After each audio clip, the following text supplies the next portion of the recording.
Em, el siguiente se llama Revitalización Urbana,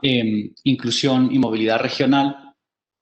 Y vamos a tratar un tema que yo creo que es un debate clave que tenemos que dar y que en cierta manera relaciona dos temas que a veces no se piensan de manera conjunta y yo creo que es muy importante, que es el tema de la movilidad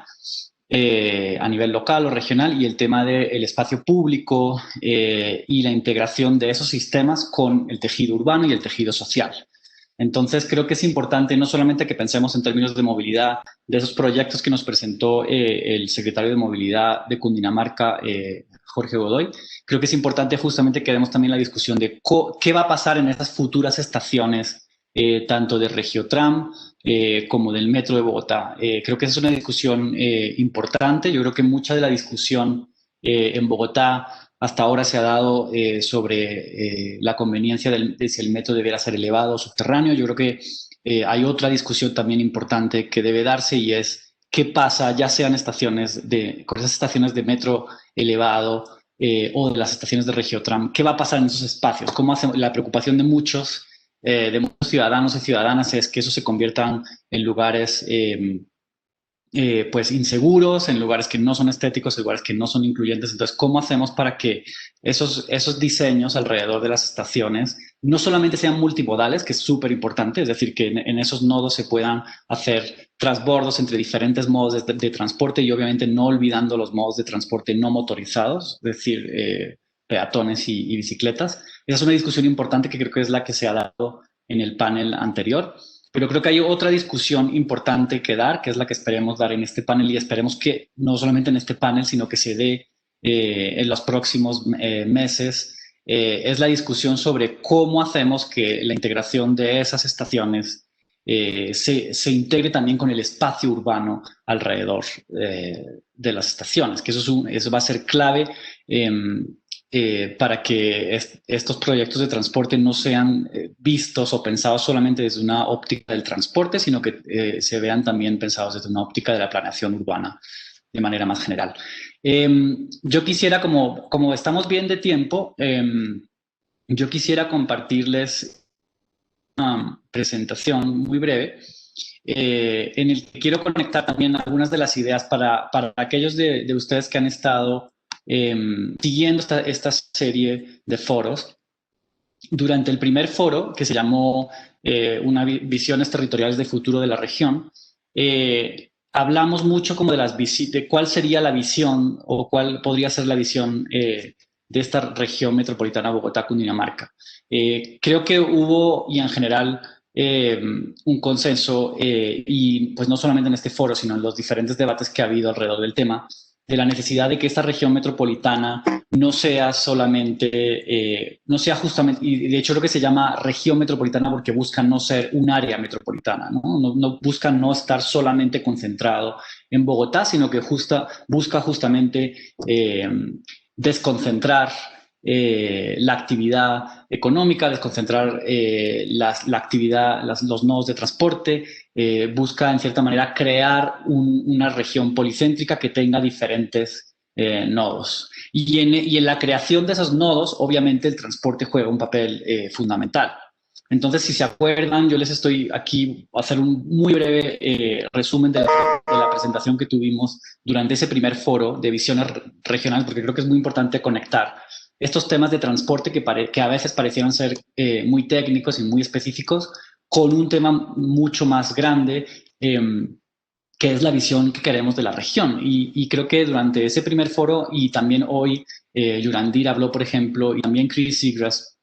hablaron de la importancia de tener la ciudad desconcentrada. Se ha hablado mucho de esta idea de la ciudad de los 15 minutos que se está aplicando en París, pero también hablamos en ese primer foro pues que esa idea es interesante, pero que en el caso de Bogotá, pues obviamente no es tan aplicable tan fácilmente, pues porque tenemos unas dinámicas de alta segregación socioespacial que hace que tengamos que pensar bien que esa ciudad de 15 minutos no se convierta en continuadora de las dinámicas de segregación, sino que realmente haya una conexión a través de diferentes medios de transporte entre la ciudad. Entonces, aquí no podemos hablar solamente de los 15 minutos, sino también de cómo, cómo la creación de centralidades regionales nos puede también, hay que pensarlas en paralelo con estas dinámicas de segregación. Entonces, ahí, en esa generación de nodos regionales de transporte, que yo creo que es lo que se va a convertir esas futuras estaciones del Regiotram o esas futuras estaciones del metro, hay que pensarlas muy bien en cómo conectarlas con el territorio. También en ese foro hablábamos de cómo estas ideas de policentrismo que pareciera, o de la ciudad de los 15 minutos o de los 30 minutos, parecieran que son muy nuevas y pues siempre nos pasa, ¿no? Que siempre hay como una nueva moda en la planeación urbana que normalmente además viene de Europa o Estados Unidos, pero en realidad, como también hablábamos con Chris Sigras, el ponente magistral, estos temas se vienen discutiendo desde hace años y décadas en Bogotá. Una de las principales, y ya las ideas de policentrismo las nombraba Lochlin Currie, que fue director del DNP en los 70s, pero también en el ejercicio de la Mesa de Planificación Urbana y Regional se habló de que un escenario desconcentrado, que es el que ven acá en la presentación, era después de hacer una serie de talleres con ciudadanía, con diferentes actores, en el que se presentaban 3 escenarios para la región metropolitana Bogotá-Cundinamarca, uno concentrado en Bogotá, otro lineal a través del río Bogotá y otro desconcentrado o policéntrico. Pues en ese ejercicio que se hizo en la primera década de los 2000 con numerosos talleres, se llegó al consenso de que el escenario desconcentrado o policéntrico era el ideal. Entonces, digamos que estas ideas no son nuevas, pero lo que sí es nuevo son los planes que hay ahora, que nos presentó el secretario de Movilidad, y también los planes del metro, que eso no existía a principios del 2000. Entonces, creo que se abre una oportunidad, pero que también es necesario aprovechar y discutir ampliamente sobre cómo nos imaginamos ese policentrismo o esas múltiples centralidades regionales y cómo integramos eso con las dinámicas actuales urbanas de Bogotá. Eso implica pensar el territorio de manera multiescalar, es decir, que hay unas dinámicas urbanas, pero que a la vez se van a conectar con las dinámicas regionales. Y eso implica también tener claro qué visión no solamente qué visión de ciudad, sino también qué visión de región queremos. Entonces, de nuevo, vuelvo a esta presentación que fue una de las visiones que yo presenté en ese foro, que obviamente no es la única, pero creo que puede ser una que nos ayude a pensar y a guiar la discusión que va a suceder en este siguiente panel, y pues ojalá la discusión que se va a dar en los próximos meses alrededor de estos temas en Bogotá y en Cundinamarca.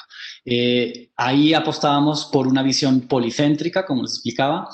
densa, a pesar de que la densidad a veces ha sido cuestionada ahora en el contexto del coronavirus, pero yo creo que ya quedó bien claro que una cosa es densidad y otra cosa es hacinamiento, y es el hacinamiento lo que produce o lo que ha producido contagio, no necesariamente la densidad. Una densidad bien organizada justamente es lo que hace que la ciudad pueda tener recursos para responder al COVID, porque hay hospitales cerca, porque hay servicios públicos cerca. Entonces, y también el otro elemento clave ahí de la densidad es que el déficit de vivienda que tiene Bogotá, que no es un déficit solamente cuantitativo, que también es cualitativo, y que la densidad puede ser una de las respuestas a esto. Ahora, esa densidad obviamente tiene que tener en cuenta también otros 2 criterios clave, que es la inclusión y la sostenibilidad. Es decir, no puede ser como densificar por densificar o construir por construir, sino que hay unos déficits y unas necesidades que están concentradas sobre todo en los sectores más bajos o en los estratos más bajos, que es ahí donde debe concentrarse esas soluciones de vivienda, tanto cuantitativas como cualitativas, y que ese contexto tiene que ser alrededor de principios de sostenibilidad. Entonces, ahí es donde entran a jugar justamente las discusiones que estamos teniendo hoy, cómo esas nuevas centralidades densas, incluyentes, deben estar cercanas a estos nuevos nodos de transporte férreo. Esta es la novedad que tenemos ahora en Bogotá y a futuro, y es la que yo creo que es necesaria, pues justamente una discusión a detalle sobre el tema. Entonces, pues ahí les dejo, y con esto yo empezaría y le daría la bienvenida a ver si me deja poder compartir. Entonces tenemos un panel pues muy interesante para empezar a pensar en estas ideas de cómo conectar procesos urbanos, espacios públicos urbanos, revitalización urbana. Bueno, esta es otra de las ideas que creo que va a salir mucho en este panel, la diferencia entre la renovación urbana, entendida como la manera tradicional de densificar un lugar, pero que también genera desplazamiento de las poblaciones originalmente residentes en ese lugar, frente a otros paradigmas como por ejemplo el de la revitalización urbana, que busca generar mayor densidad en la ciudad construida, pero que tiene en cuenta e intenta evitar en lo posible el desplazamiento de los habitantes originales. Un fenómeno que en la literatura de planeación urbana se conoce como la gentrificación. Entonces, para dar paso a este primer debate, quiero presentarles a Juan Felipe Pinilla. Él es director de JFP Asociados Derecho Urbano y además él cuenta con una amplia experiencia en temas de renovación urbana y que creo que pueda ampliar mucho esta discusión y aportar mucho a este debate que necesitamos dar. Entonces, Juan Felipe Pinilla. Juan Felipe, ¿estás por ahí? Hola, Sergio, sí, ya estoy aquí. Listo, entonces cuando quieras, adelante. Vale, pues muchas gracias por la invitación y el espacio. Gracias por la invitación. Aquí lo que busco es simplemente poder hacer algunas referencias a experiencias y a contextos específicos en los que eh, tienen que ver básicamente con esto que he titulado de la renovación a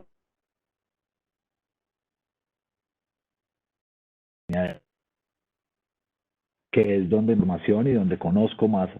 alguna información. Esto, y lo iré diciendo durante la presentación, es extendible a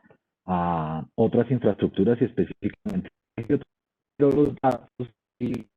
que estoy utilizando proviene de la primera línea del metro de Bogotá. Entonces, básicamente, mi objetivo es mostrar que parecemos tener un acuerdo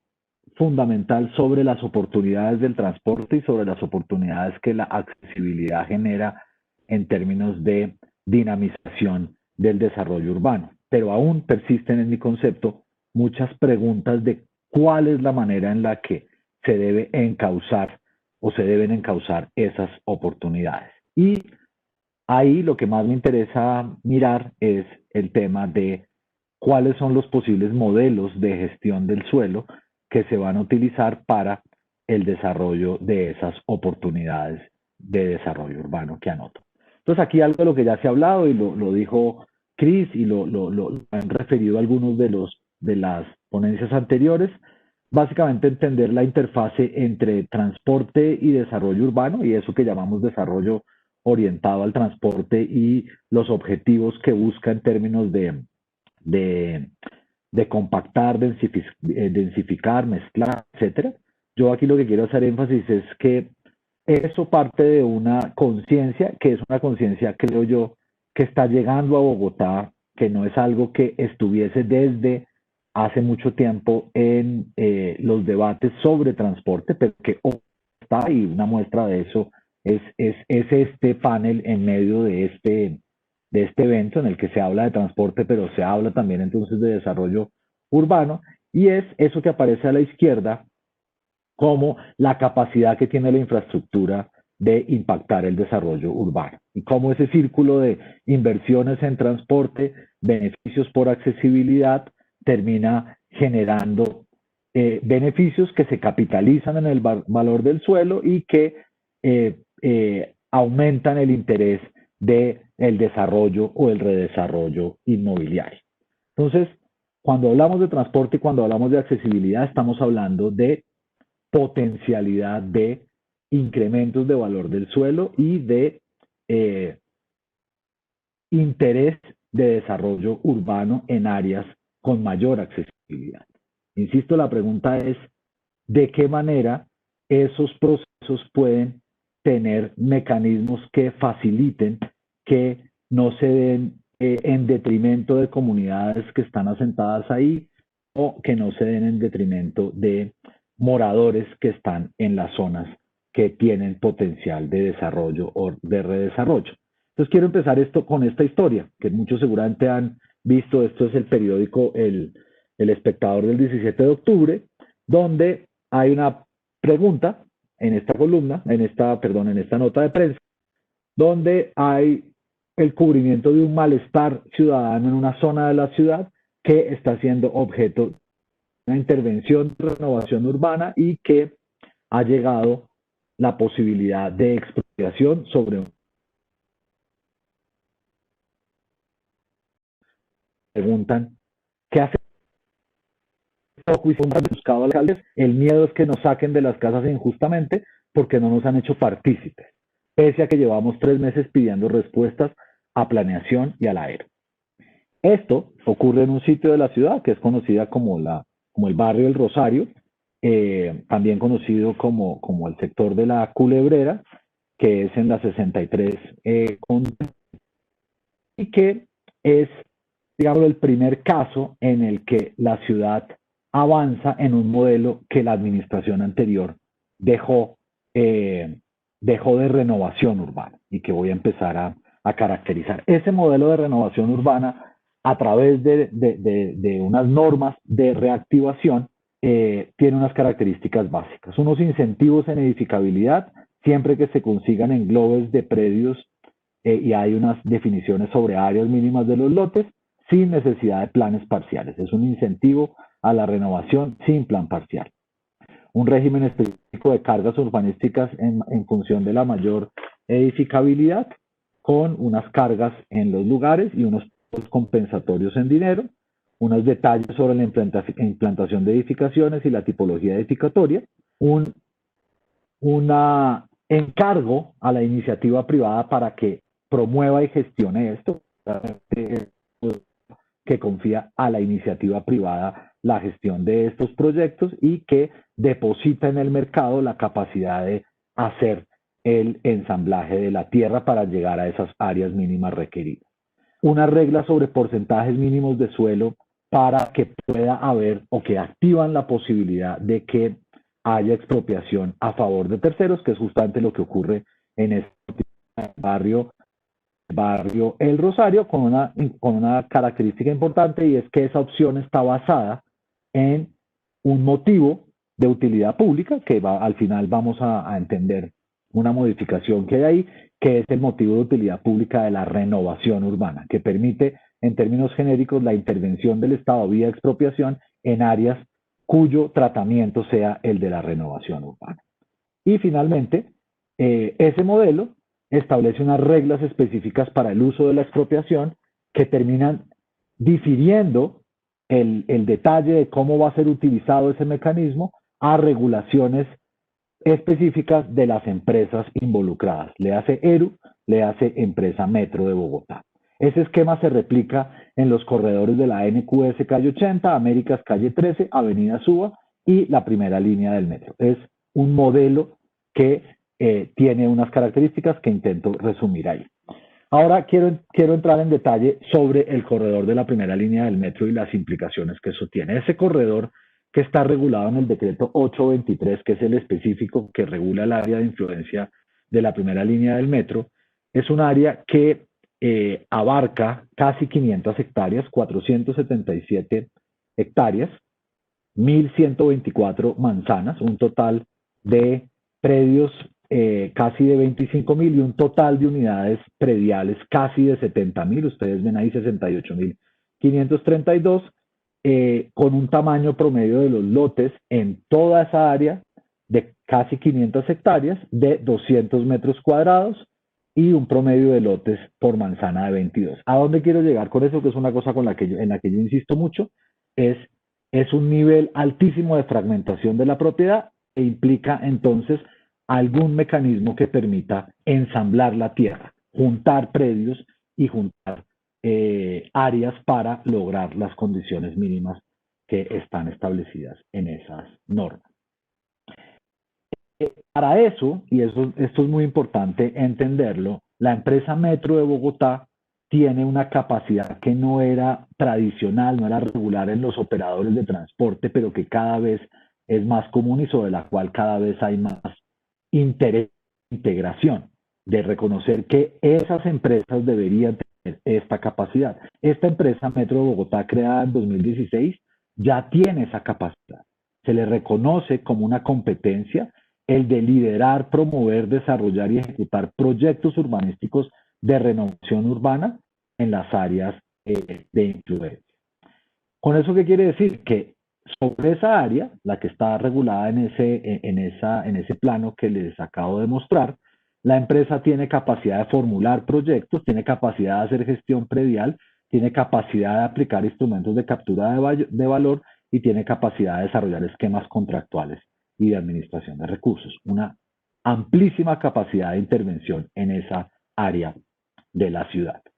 Y eso implica, digámoslo, en el contexto por lo menos de América Latina, una y no es corriente que las empresas de metro incluyan esa capacidad de desarrollo inmobiliario o de promoción de proyectos en su área de influencia.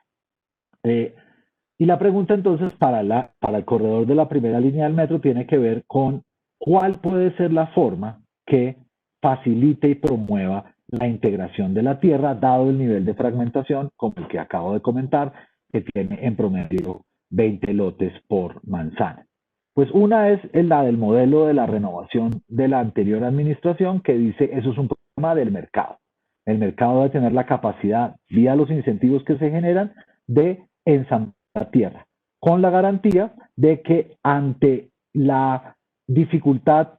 sobre la base de unos acuerdos mínimos, puede haber expropiación. Ese esquema no está ni privilegiando, ni promoviendo, ni facilitando el esquema que yo creo debería ser el que permite la revitalización, porque se preocupa por en qué condiciones los actuales propietarios de esas zonas pueden vincularse a los proyectos, que es el esquema del reajuste de terrenos o de la integración inmobiliaria, como se le conoce en la legislación colombiana, que es aplicado como un modelo en muchos lugares del mundo y que tiene unas ventajas en términos de inclusión y de participación que los dos extremos del mercado o de la expropiación no tienen. Pero ¿cuál es el epílogo de esto? Y ya con esto voy terminando. Para quienes no lo saben, porque esto es una novedad muy importante que impacta de manera tremenda este modelo de renovación urbana que dejó la administración anterior de la ciudad. La renovación urbana, genéricamente, dejó recientemente de ser un motivo de utilidad pública e interés social para la expropiación, con una reforma que se hizo vía la ley 2044 de este año.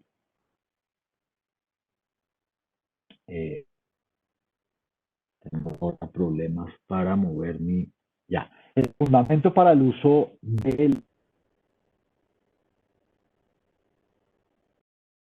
de los corredores de transporte era justamente ese motivo que permitía que el Estado entrara en tanto había renovación urbana sin otra consideración o sin otro motivo. La desaparición de ese motivo, que no tengo en este momento tiempo de ilustrar y de hacer, digámoslo, un detalle sobre eso, plazo, debería incentivar la promoción pública de esquemas de vinculación y participación de detalles.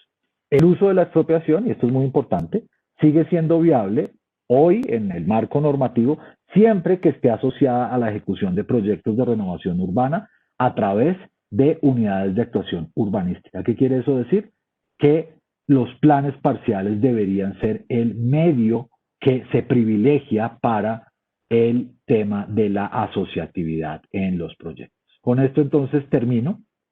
Creo que la política de renovación ha estado excesivamente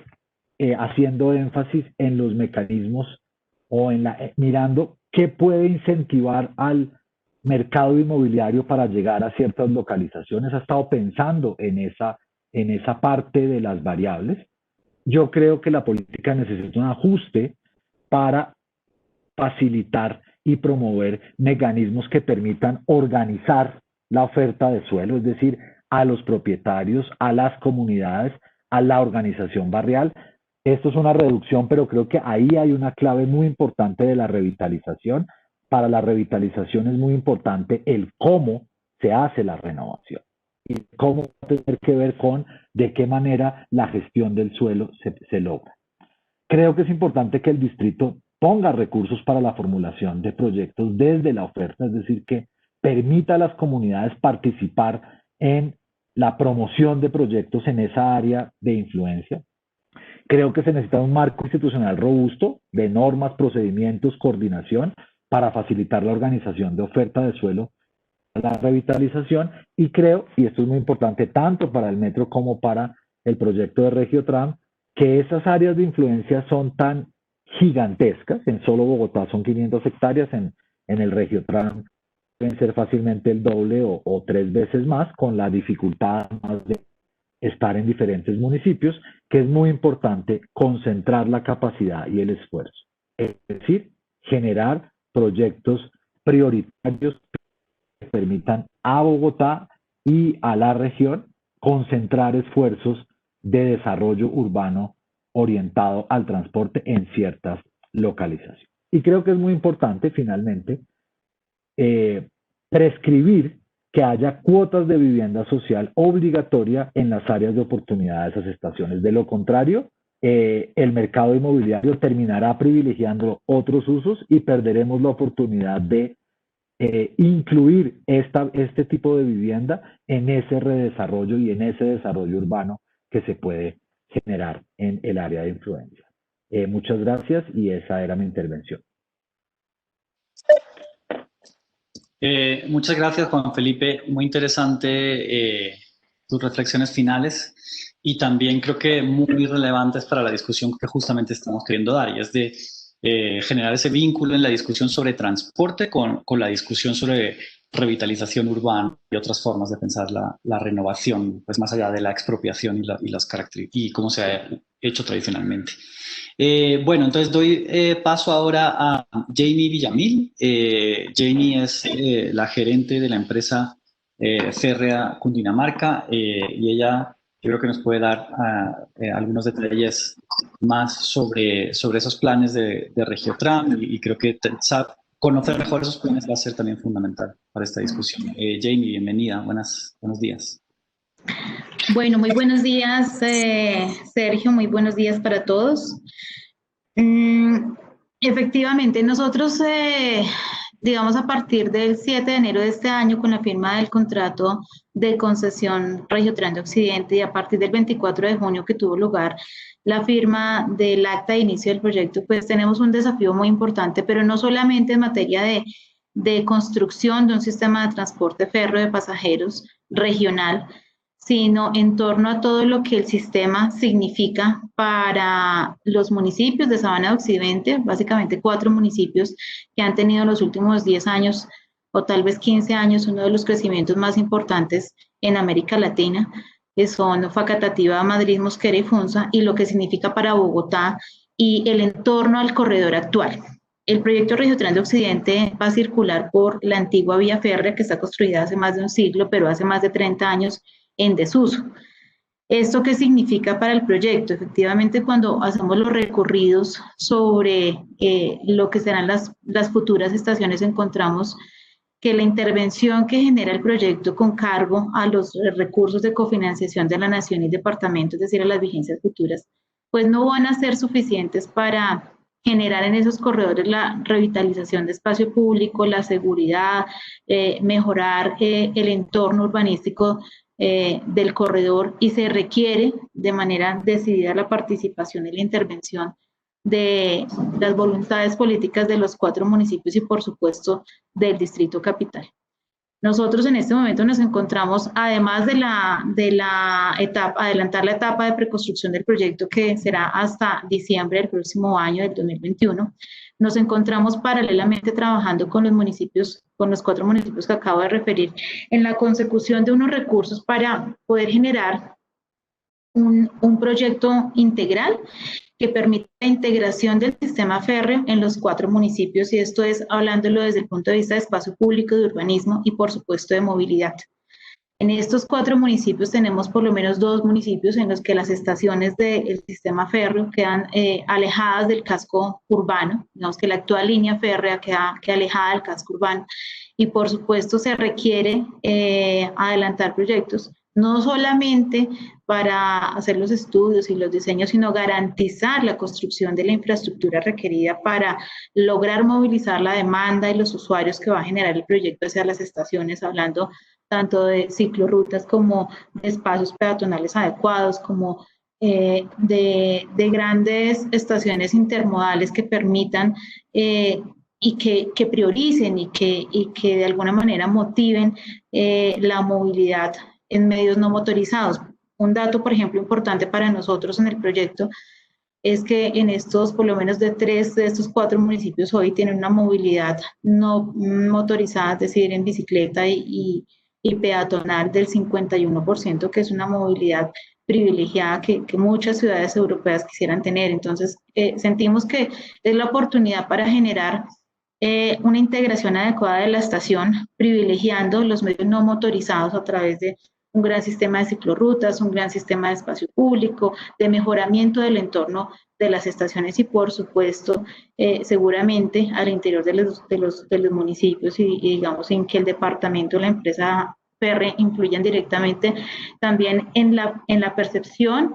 de los usos del suelo, de las densidades que van a rodear las estaciones, procurando obtener del sistema los beneficios que se puede obtener, generando la explotación del beneficio que como sistema de movilidad repercute sobre los municipios y sobre las poblaciones aledañas,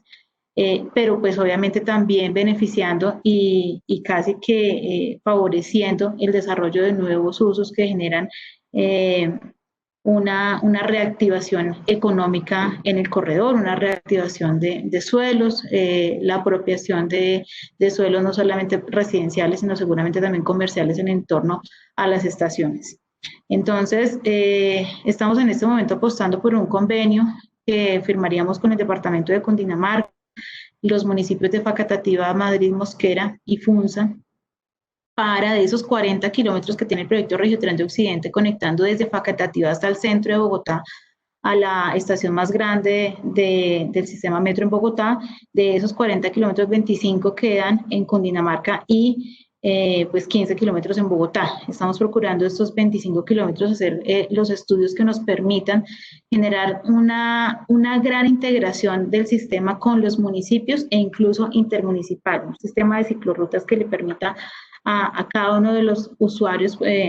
poder llegar a las estaciones en bicicleta, un sistema de bicicletas públicas, el mejoramiento de los entornos a las estaciones, del espacio público, el mejoramiento de las alamedas peatonales que permitan la conexión y el mejoramiento incluso de la infraestructura de transporte que requiera para conectar el servicio de transporte urbano con las estaciones en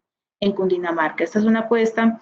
que tenemos proyectada para terminar estudios y diseños el próximo año, de manera que los actuales alcaldes en el actual periodo constitucional puedan aportar los recursos que requiere el desarrollo de esa infraestructura para iniciar pues obras de esta infraestructura en el año 2022, terminar en el 2023, de cara a que en el año 2024, en el primer semestre del 2024, que es el tiempo que tenemos calculado para iniciar operación del Regiotren de Occidente, al público, ya habiendo superado la etapa de marcha blanca, pues podamos contar con la infraestructura por lo menos de espacio público, de senderos peatonales y de ciclorrutas que le permitan una adecuada integración en temas por lo menos de malla vial dentro de los municipios. Adicionalmente, con la suscripción del convenio el día de ayer, en el que el departamento de Cundinamarca, el Distrito Capital representado por la empresa, por la Secretaría Distrital de Movilidad, por Transmilenio, por el IDU y por supuesto la empresa férrea, suscribimos el convenio para lograr la integración del sistema de Regiotren de Occidente al SITP de Bogotá, que esto, dicho en otras palabras, no es nada diferente a lograr la integración física, es decir, que nuestras estaciones de Regiotren puedan tener una efectiva integración con las estaciones de Transmilenio, que los pasajeros que abordan el sistema en Facatativá, Madrid, Mosquera o Funza puedan tener una conexión directa con las estaciones de Transmilenio en las intersecciones en las que vamos a tener las estaciones. Podamos tener una integración tarifaria, y es decir, que podamos unir esfuerzos, distrito y departamento, para aplicar los subsidios al transporte que hoy tiene Bogotá, poderlos aplicar en los pasajeros de Cundinamarca, y esto simplemente refleja en temas de tiempo nos implica una reducción de tiempos de casi 2 horas, y en temas de costos, pues reduce ostensiblemente lo que significa hoy el transporte público en la canasta familiar. Teniendo en cuenta que hoy un pasajero de Sabana pues tiene que pagar el 100% de su transporte intermunicipal y el 100% de su transporte urbano, y lo que estamos pretendiendo con esta integración, con este convenio de integración, es poder aplicar los mismos subsidios. Integración también en el medio de pago, que con la misma tarjeta el usuario pueda ascender a Transmilenio, a Metro o a Regiotran, e integración también desde el sistema profesional. Y podemos varios participantes. Señor, ¿perdón? ¿Te puedo pedir ir cerrando la presentación? Es que estamos ya atrasados con el tiempo. Sí, claro, ya termino. Entonces, para hablar del tema de las estaciones, que era como el tema principal, la reactivación, el espacio público,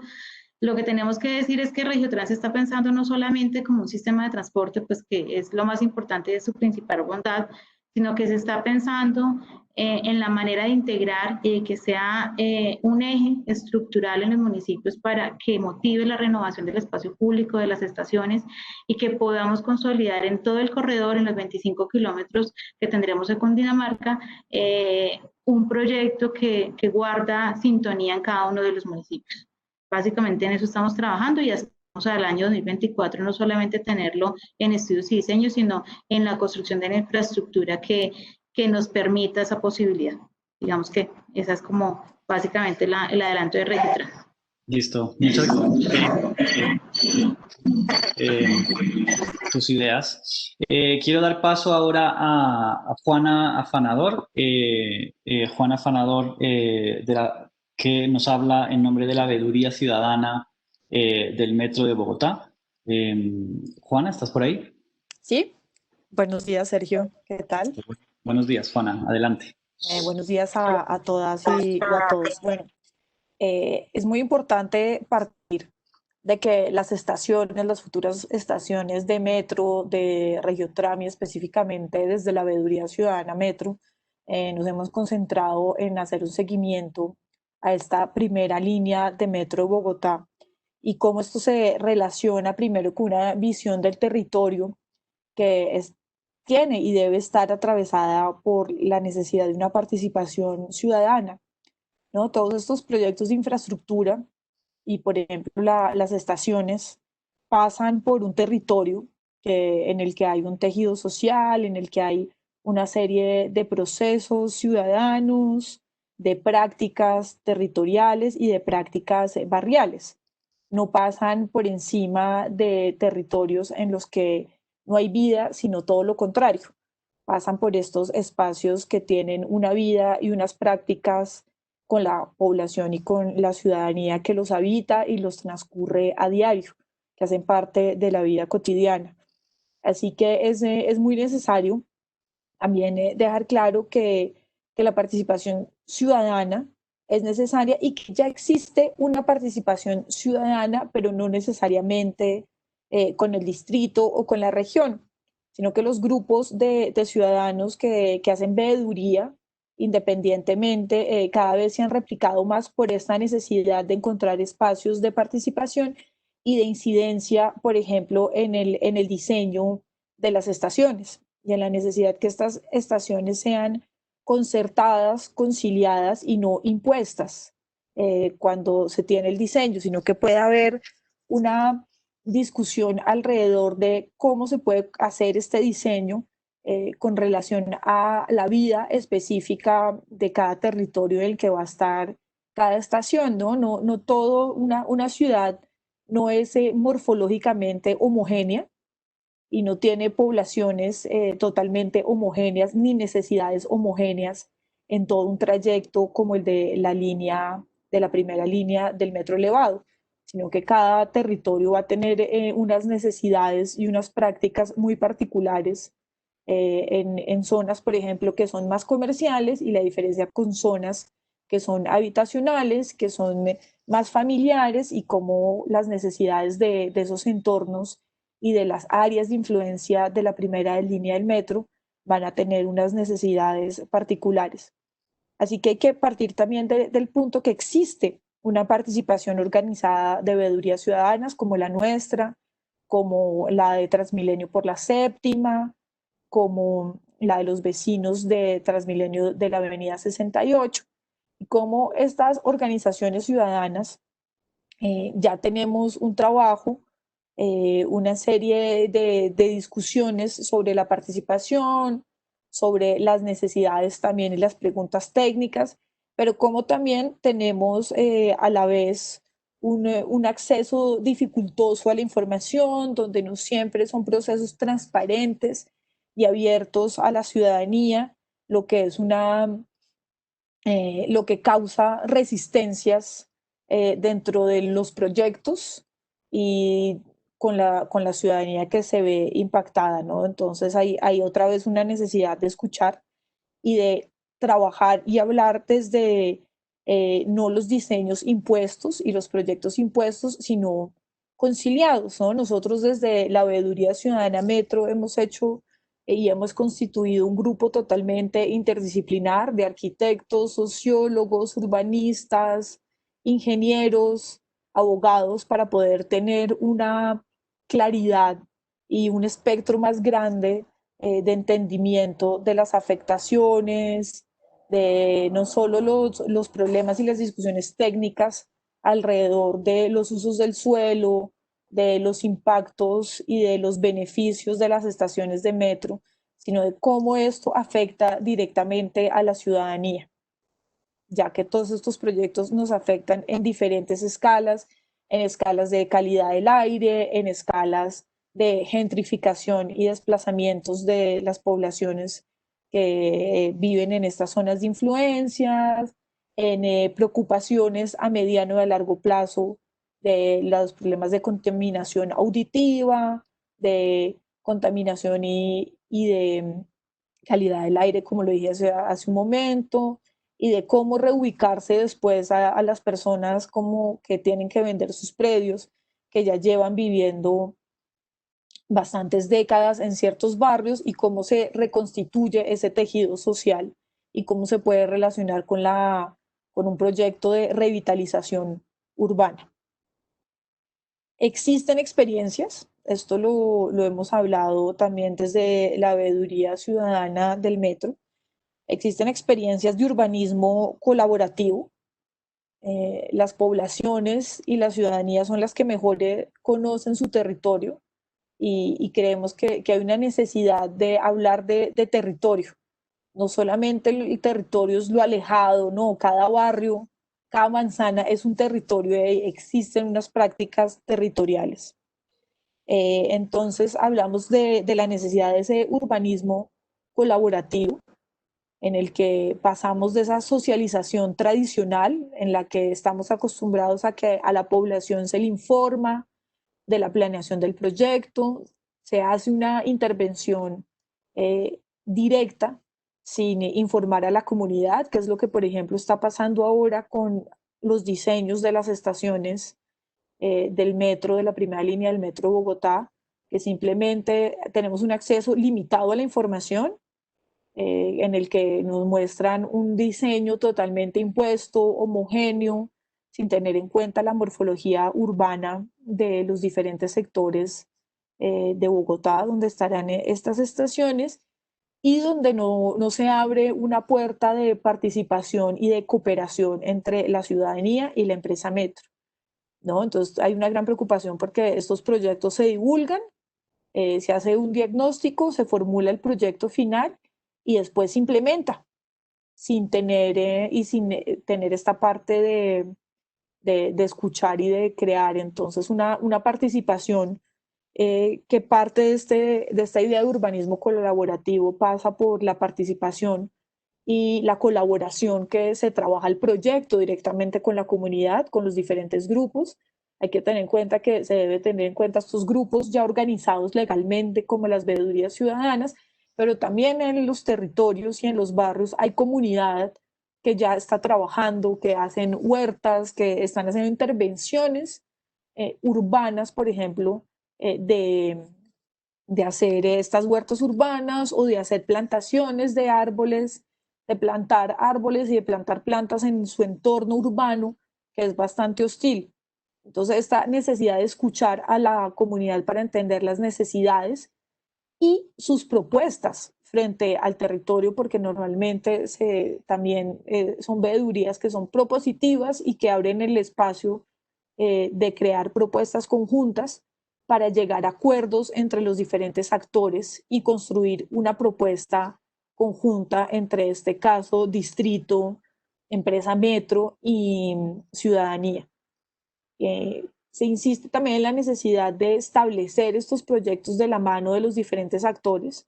ya que también estos procesos de trabajo pueden generar una apropiación del territorio y acabar con estas resistencias territoriales en las que se siente la población totalmente vulnerada y en la que se pasa por encima. Así que se insiste en esta necesidad de construir un trabajo y una implementación de los proyectos en red, ¿no? Que tengan en cuenta a estas organizaciones ciudadanas organizadas y las no organizadas jurídicamente, porque hay procesos que se van dando y se dan constantemente sin tenerlos en cuenta, más la necesidad de discutir las diferentes propuestas que se generan desde los dos lados. Así que desde la Veeduría Metro, esa es una de las propuestas en cuanto a la participación, en cuanto a la necesidad de la participación, por ejemplo, del diseño de las estaciones de la primera línea del metro, y es un enfoque de un urbanismo colaborativo en el que se co-construyan los proyectos que intervienen los territorios. Eso sería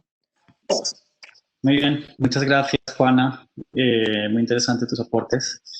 Doy paso entonces a nuestra siguiente panelista, María Mercedes Jaramillo, de la empresa de renovación urbana de Bogotá. María Mercedes, ¿estás? Sí, Sergio, ¿cómo estás? Buenos días a todos. Buenos días. Bueno, yo voy a tratar de redondear porque muchas cosas se han dicho ya aquí en esta presentación, entonces voy a hacer una presentación muy corta, simplemente comentando lo que me parece útil, aquello en lo que me parece útil, digamos, abundar sobre lo que ya se ha expuesto aquí. Frente, digamos, a la inquietud general planteada por el panel que tiene que ver con cómo organizar pues finalmente entornos convenientes alrededor de las diversas estaciones de transporte férreo que tendrá la ciudad y la región.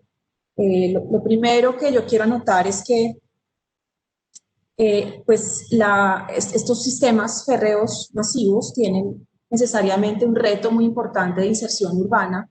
que va mucho más allá del tema propio de digamos, de la movilidad. Dado que pues el tema de que circulen vagones de tren de manera recurrente por el espacio urbano, pues implica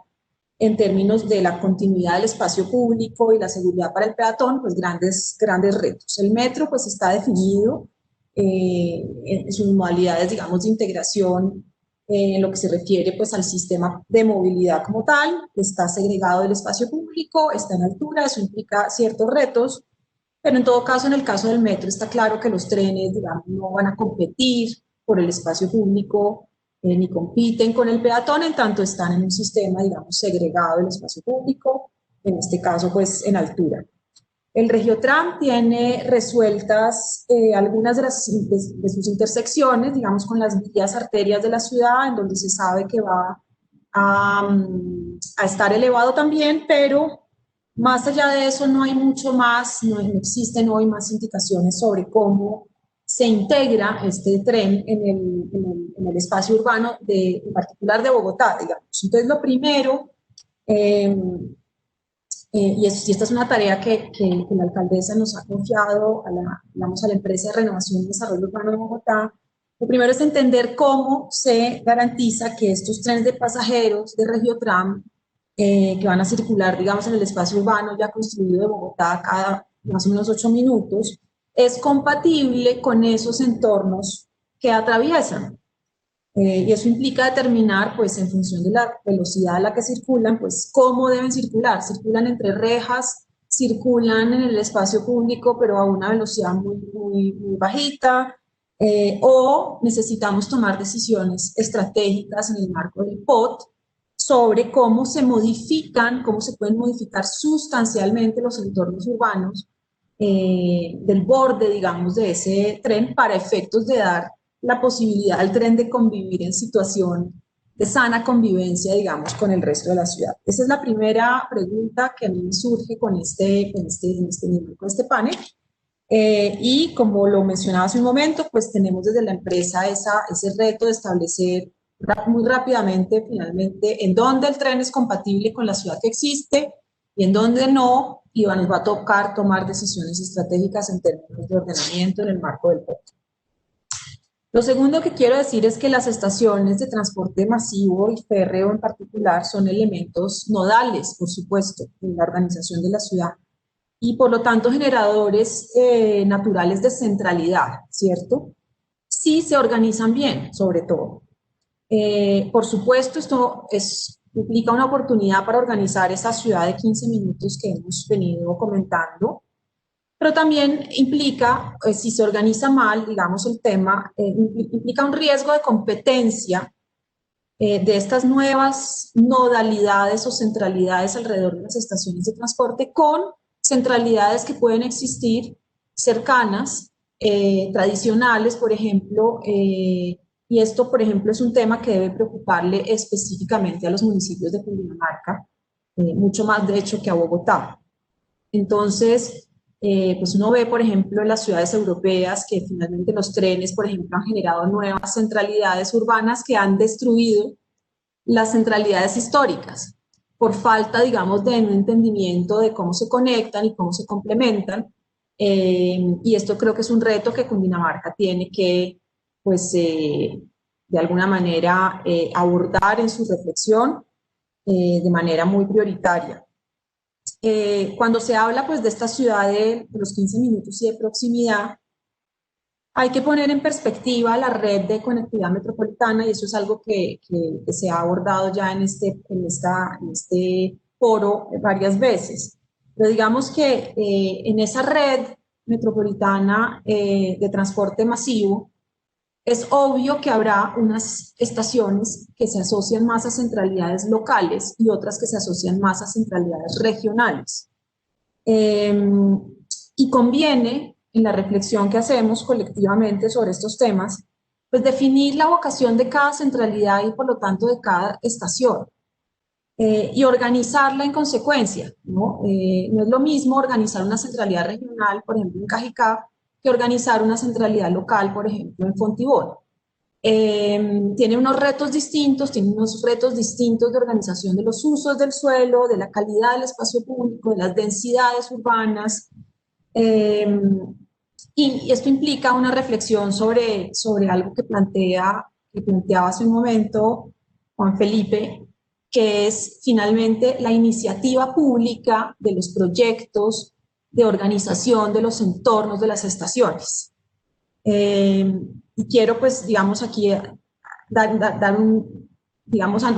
un anuncio parroquial que es de interés de este foro, que es que, pues, esta administración distrital considera las estaciones del metro, en particular las del metro, como oportunidades para organizar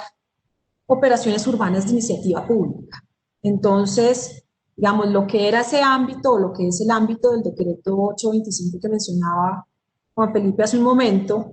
de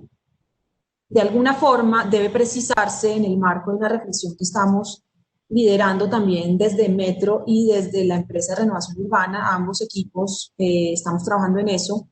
es ver cómo organizamos unas operaciones urbanas a partir de las estaciones de metro, de iniciativa pública, que finalmente organicen un sistema de casi de espina de pescado, lo denomina la alcaldesa,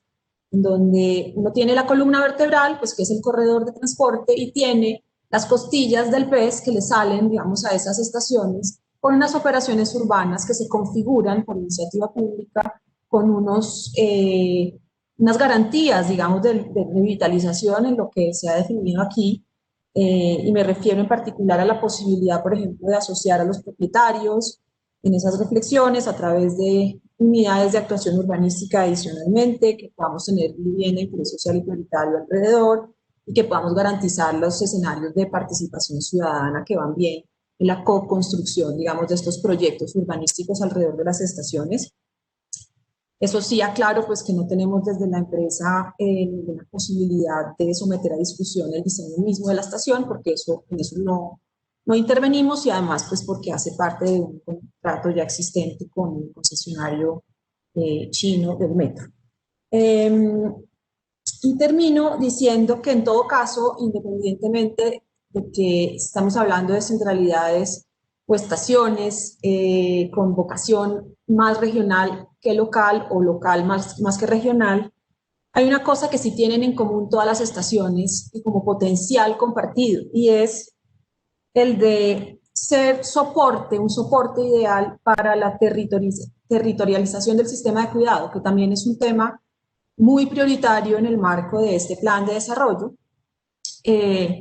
Y finalmente creemos que, por lo menos desde la ERU, que todas las estaciones de metro y de Regiotram deberían ser soporte de sistemas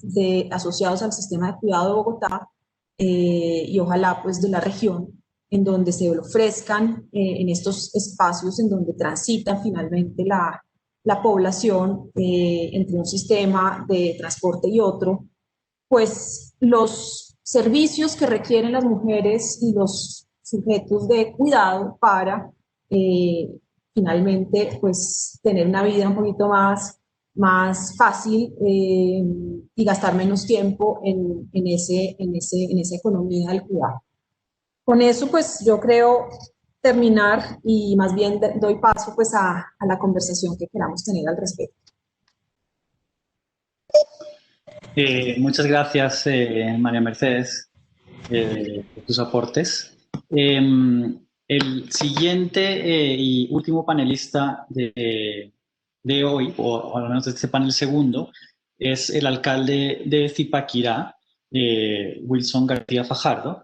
que me parece además también que es muy interesante como escuchar las voces de los alcaldes en esta conversación sobre multimodalidad y sobre revitalización urbana. Sin embargo, no lo veo conectado por acá. No sé, Roger, si está como participante y lo podemos pasar a panelista. Pero bueno, mientras solucionamos ese tema técnico, yo quisiera entonces dar un poquito de espacio, tal vez a reacciones entre los panelistas. No sé, Juan Felipe, Juana, Jamie, María Mercedes, si ustedes tengan como un comentario frente a algunas de las intervenciones, y tal vez podemos usar estos minutos para tal vez comentarios de respuesta o preguntas al respecto de algunos de los temas. Yo creo que se han tocado temas muy relacionados, pero desde diferentes enfoques, entonces podemos aprovechar este tiempo para tal vez algunos comentarios o preguntas de aclaración. Entonces, no sé si tal vez volvemos al turno inicial. Entonces, Juan Felipe. Hola, ahora sí, ¿verdad? Sí, ahora sí. No, pues seguramente un par de digámoslo, de notas sobre lo que acabamos de oír, que creo que es muy interesante y complementario. Creo que del lado de Regiotram, el desafío es aún más complejo, y digo más complejo. Las decisiones de ordenamiento territorial asociadas a las estaciones están centralizadas, dependen de las administraciones municipales, y los niveles, digámoslo, de coordinación entre esas administraciones, pues como se sabe muy bien, no están garantizados, con lo cual creo que pues evidentemente ese va a ser un tema muy importante en la construcción de la ley orgánica, que va a tener que ver con propósito de impacto regional de transporte, debe haber unos mecanismos de coordinación muy importantes, porque recordemos que uno es el corredor específico de la infraestructura, pero otro es su área de influencia urbanística. Y sobre esa área de influencia urbanística, pues hay muchas cosas que definir y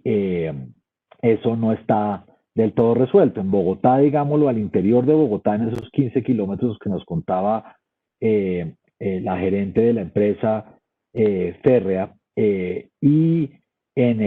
con ocasión del metro, pues la cosa está más, digámoslo, está más centralizada, por decirlo así. Pero una vez el Regiotram sale, pues creo que hay una variable ahí crítica que hay que explorar y que hay que revisar muy bien. Y finalmente, ahí también vendría una pregunta de modelo sobre el tema de Regiotram, y es, en Bogotá está claro que hay unos operadores con capacidad de promover, y que está la empresa de renovación urbana, pero también está la empresa Metro de Bogotá, que como yo lo mencioné, tiene esas claras competencias. Habría una pregunta ahí de quién podría ser en Cundinamarca ese promotor, aunque, digámoslo, no está dentro de lo que hoy hace la empresa férrea. Mi lectura del acuerdo, del acto de creación de la empresa férrea, habla de que podría tener esas capacidades. No están instaladas, pero vale la pena hacerse la pregunta de si dentro de esto, como lo decía bien María Mercedes Jaramillo, hay que hacerse la pregunta sobre la iniciativa. Esa iniciativa, hablando en términos de iniciativa pública, en Cundinamarca, a propósito de las posibilidades e impactos del reto? Creo que son dos preguntas fundamentales. Y finalmente, para completar algo que Juana dijo muy bien, yo creo que hay dos niveles de esa necesidad de participación incidente que es muy importante recordar. Una es esa, digámoslo, por la que abogó Juana en términos de cómo poder contribuir desde la experiencia del territorio con el diseño, con la forma de implantación, pero creo que hay otra, que es a la que yo me refería, que me parece que es neurálgica y muy importante, y es cómo se participa una vez hay interés o intención de desarrollo inmobiliario los entornos de esas estaciones. Es decir, bajo qué modalidad y bajo qué modelo de gestión de la tierra se puede participar. Creo que son dos niveles diferentes, y ese segundo nivel al que yo me referí pues está conectado con el primero, pero esto tiene mucho que ver con de qué forma van a propiciarse mecanismos de vinculación de los propietarios en el desarrollo de esas operaciones, para evitar eso que yo mostraba, como las tensiones típicas de la gestión pública o residual para garantizar lo que ya hizo el mercado, que se englobaron unas tierras, o el otro extremo, que es directamente las operaciones de promoción pública y gestión del suelo pública directa. Sergio, muchas gracias. Gracias, Juan Felipe. Como todavía se está conectando el alcalde, yo creo que tenemos tiempo, un poquito más de tiempo para tal vez otra reacción o comentario o pregunta. Le doy paso entonces a Juana Afanador para que nos comparta algunas ideas. Bueno, yo quisiera hacer dos reflexiones. La primera es que también este Regiotram y la primera línea del metro de Bogotá entran dentro de un modelo más allá de ciudad, sino dentro de un modelo de territorio y de integración territorial que vale analizar y que vale discutir profundamente. Lo otro es que en todas las intervenciones y en el primer panel también pasamos mucho de hablar, ¿no?, del sistema multimodal y de la necesidad de un sistema multimodal, de que existan buses, trenes, metros, trenes de cercanías, trams, y ahora que está muy en boga el modelo de las ciclovías y ciclorrutas para incentivar el uso de la cicla al máximo posible en las ciudades, y en Bogotá que se ha hecho un trabajo bastante interesante sobre el tema, en cómo articulamos, ¿no? Es muy interesante que haya ahí una necesidad de un sistema multimodal, pero cómo llegamos a un sistema intermodal que esté conectado al máximo para que sea realmente eficaz e eficiente para la ciudadanía, ¿no? Porque una de las discusiones, por ejemplo, ya que María Mercedes habló del tema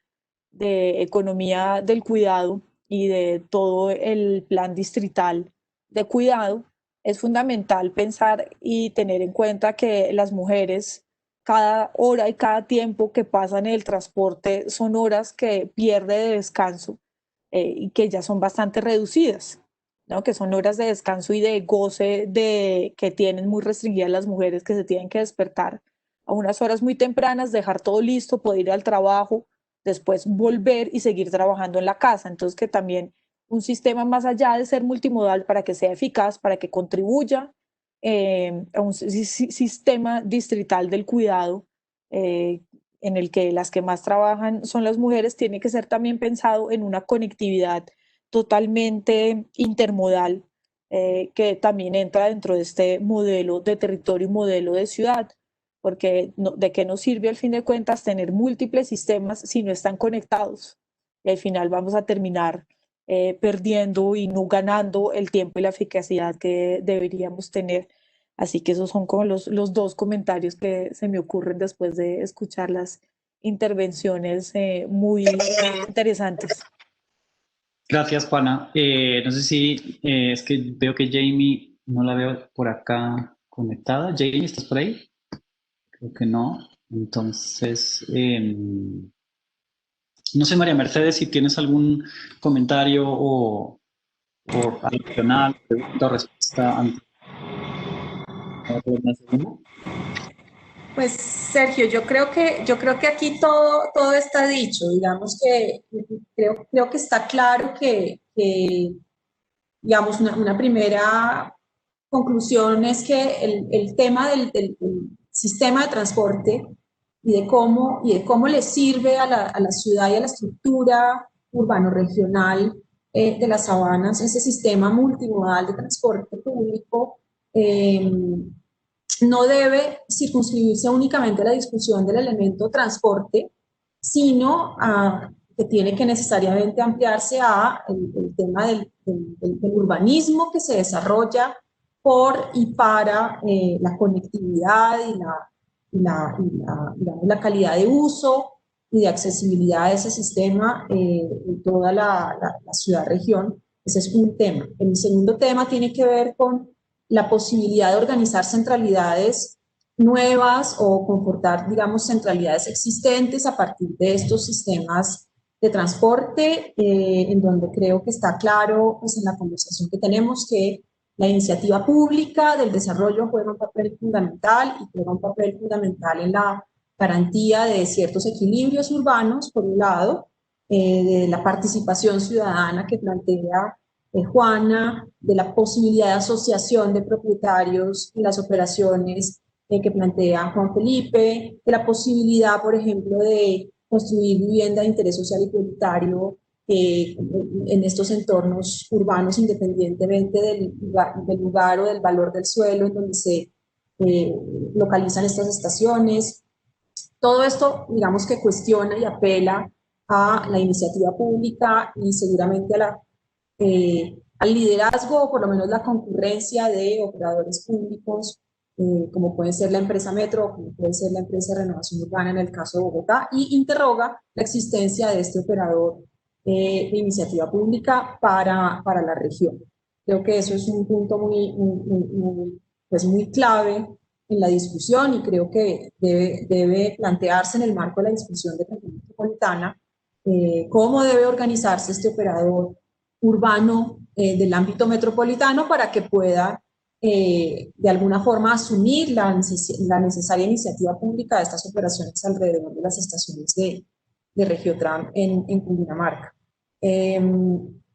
Y creo pues que es muy importante también de alguna forma sincerar también la capacidad, digamos, operativa y administrativa y técnica de los entes públicos en el marco, digamos, de la temporalidad de estos proyectos. Nosotros tenemos pues una tarea muy, muy grande de reflexionar sobre todo el corredor de Regiotram, sobre todo el corredor de metro, y tenemos es un reto tan grande que hemos decidido, digamos, compartirlo entre la empresa Metro y la empresa de renovación urbana, que estamos aunando esfuerzos para tener una mirada pues completa sobre el corredor de primera línea. Pero lo cierto pues es que en todo caso sí va a tocar de alguna forma encontrar esa forma de complementariedad con el sector privado para que algunas de las cosas pues las asuma, digamos, el apetito inmobiliario con las mejores garantías de equilibrio urbano para la ciudad, pero en donde definitivamente los entes públicos asuman el liderazgo de aquellas operaciones que son más estratégicas para la ciudad en términos de su configuración urbanística y también en términos de la captura de valor que hay que hacer, que hay que operar de estos sistemas de transporte para el desarrollo del mismo sistema de transporte o en general de la ciudad. Listo, gracias María Mercedes. Sí, y eso se conecta también con la discusión que vamos a tener en el panel siguiente, pero también creo que yo creo que hay como varios puntos clave que se han tocado en esta reunión, pues en este panel, que aunque bien dice María Mercedes que pareciera que ya están dichos y que se saben, yo creo que nunca está de mal volver a recordarlos y a enfatizarlos, ¿no? Yo creo que uno de los puntos es ese paso del enfoque de renovación urbana tradicional, de expropiación y desplazamiento de habitantes a un enfoque de revitalización urbana. Sin embargo, esto pues en la teoría suena bien, pero yo creo que toca definir justamente a qué nos referimos con esa idea de revitalización, que en general se entiende como una forma más participativa, más incluyente de renovación urbana, pero que también es un sistema en el que apenas estamos experimentando y por eso justamente toca pensar bien qué elementos incluye. El otro tema que creo que se ha tocado bastante en este panel ha sido el tema de la importancia de la participación ciudadana. Juana nos hablaba de diferentes formas en las que la ciudadanía cada vez está más activa a través de comités, a través de veedurías, pero como la falta de acceso a información a los proyectos todavía sigue siendo un obstáculo en esa discusión amplia que debe darse, yo creo, y que beneficia a todas las partes. Entonces eso también es un tema clave. Y estas figuras públicas de las que nos hablaba María Mercedes y también Juan Felipe, la importancia de que haya unas figuras públicas que se encarguen de hacer estos proyectos. Y en ese sentido yo creo que va a ser muy importante que tengamos ejemplos de esta nueva manera de hacer renovación urbana, que no es la manera anterior de hacerlo. Y en ese sentido yo quería, para finalizar, darle paso a Juan Felipe, porque creo que una de las experiencias que él no nos habló tanto en su presentación hoy, pero yo sí le he escuchado a él hablar en otras ocasiones, y muchas veces de estos temas es encontrar experiencias. Muchas veces queremos buscar experiencias internacionales como fuente de inspiración y a veces nos damos cuenta que tenemos experiencias aquí mismo que nos dan algunas pistas. Y esas pistas pueden ser cosas a aprender porque se hicieron bien, pero también cosas a mejorar porque no se hicieron tan bien. Entonces yo quería, en estos últimos 5 minutos, y ya que creo que definitivamente no será posible tener al alcalde de Zipaquirá, pues quería aprovechar estos últimos 5 minutos del panel para que tal vez Juan Felipe nos contara un poco más de la experiencia del proyecto de renovación urbana de Fenicia, en el que creo que hay algunos de los elementos que se han mencionado en este panel y que lejos de ser como un proyecto perfecto, sí creo que tiene algunos elementos que nos permiten aprender sobre estos procesos nuevos. Entonces, Juan Felipe, no sé si brevemente nos puedes contar algunos puntos clave que creas tú que se desprenden aprendizajes de ese caso. Gracias, Sergio. Pues sí, yo creo que digámoslo, el trasegar de un proyecto como Fenicia que tiene ya 10 años, digámoslo, de estarse construyendo sin que haya ninguna construcción en el lugar donde ocurre, que es una de las, digámoslo, de las actividades de esto, pues enseña muchas cosas. Y yo creo que lo primero que enseña es una suerte de paradoja, y es que la iniciativa, digamos, para hacer un proyecto de estas características no hubiese sido del Estado, habla mucho sobre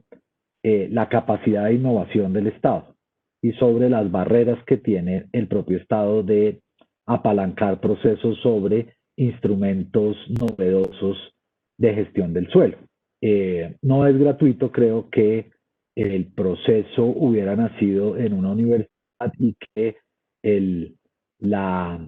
la apuesta por la innovación haya partido no del sector privado, porque no fue de un desarrollador inmobiliario, pero tampoco del Estado, partió de un actor, digámoslo, atípico en estos temas que es una universidad. Y ahí creo que lo interesante de eso es que muchos de los imposibles que en el año 2010 se ponían sobre la mesa en relación con la renovación, este proyecto ha demostrado que no son imposibles, empezando por el tema de tener una gente que no está en su proyecto o que su plan o que su forma de actuar no es la de comprar la tierra. Eso es, digámoslo, una cosa que se vuelve casi que una manía en renovación urbana. Los actores que intervienen, bien el Estado o bien el sector privado, sienten que la única manera de garantizar eso que es tan complejo, que es la fragmentación del suelo, requiere de compra. Y compra, llamémoslo en términos genéricos, vía mercado o vía mecanismos coercitivos como la expropiación. Este proyecto demuestra que eso no es necesario. Este proyecto tiene hoy unos niveles de consolidación de la tierra y de acuerdo con los propietarios que hubiesen requerido unas inversiones millonarias, gigantescas, para poderlos tener vía mecanismos de compra. Primer elemento importante, hay una suerte de virtud de un proyecto asociativo en relación con las cantidades de dinero requeridos para llevarlo a cabo. Creo que eso enseña mucho sobre por qué también el Estado, que al final es el que ha invertido muchos recursos en la compra de suelo, lo hizo en el Parque Tercer Milenio, lo hizo recientemente en San Bernardo, lo hizo en la Manzana 5, no puede invertir recursos menos cuantiosos en esquemas que faciliten el ensamblaje de la tierra por otros mecanismos. Pero también se decía cuando este proceso empezó que no era posible hacer renovación urbana con vivienda de interés social o con vivienda de interés prioritario, por ejemplo. Eso era en el discurso del 2010 era un imposible. No es posible que en los planes parciales de renovación haya vivienda de interés prioritario. El proyecto Fenicia estableció y tiene definido un número de viviendas de interés prioritario que tienen que estar en el proyecto. Y su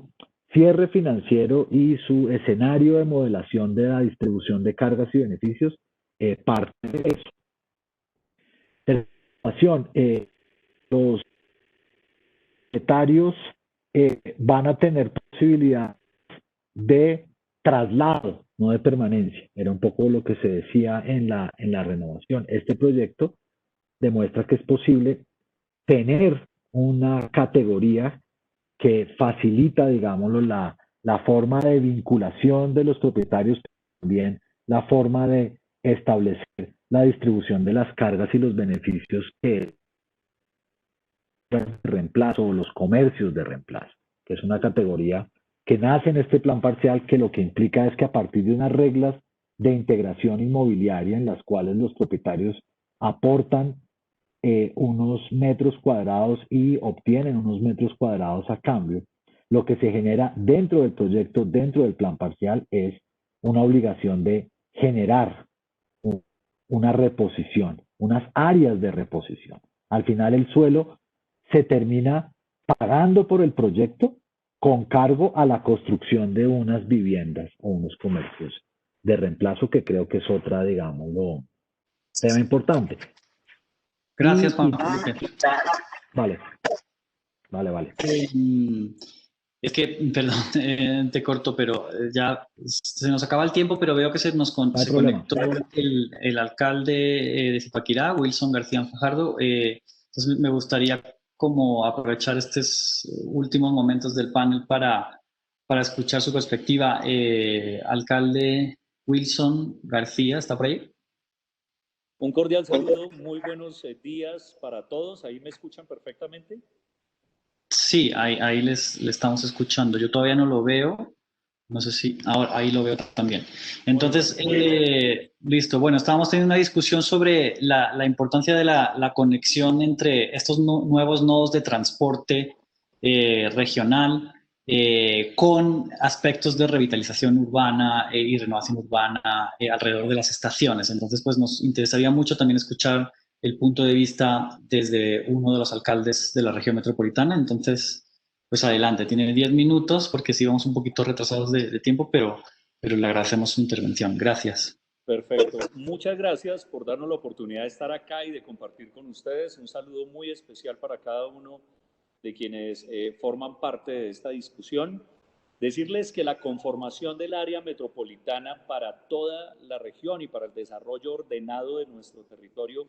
es indispensable, es urgente, por llamarlo de alguna manera. Los municipios de la Sabana han venido creciendo de manera desproporcionada a la vez que Bogotá llegó casi al 100% de su capacidad de crecimiento. Esto se ha desbordado y ha empezado a permear también los municipios de las provincias, especialmente la provincia de Occidente y la Sabana Centro, que son los municipios más pegados a la ciudad de Bogotá en un tema de crecimiento. El ordenamiento territorial es indispensable ponernos de acuerdo para que ese ordenamiento territorial sea coherente en toda la región y que sea coherente el crecimiento junto con la oferta de servicios adecuados que se tienen para garantizar ese crecimiento ordenado. Los servicios en salud, servicios de educación, servicios públicos, el crecimiento ordenado del uso del suelo es indispensable. Y por supuesto hoy nuestra charla se ha centrado en los temas de movilidad, de los desplazamientos. En el caso del municipio de Zipaquirá tenemos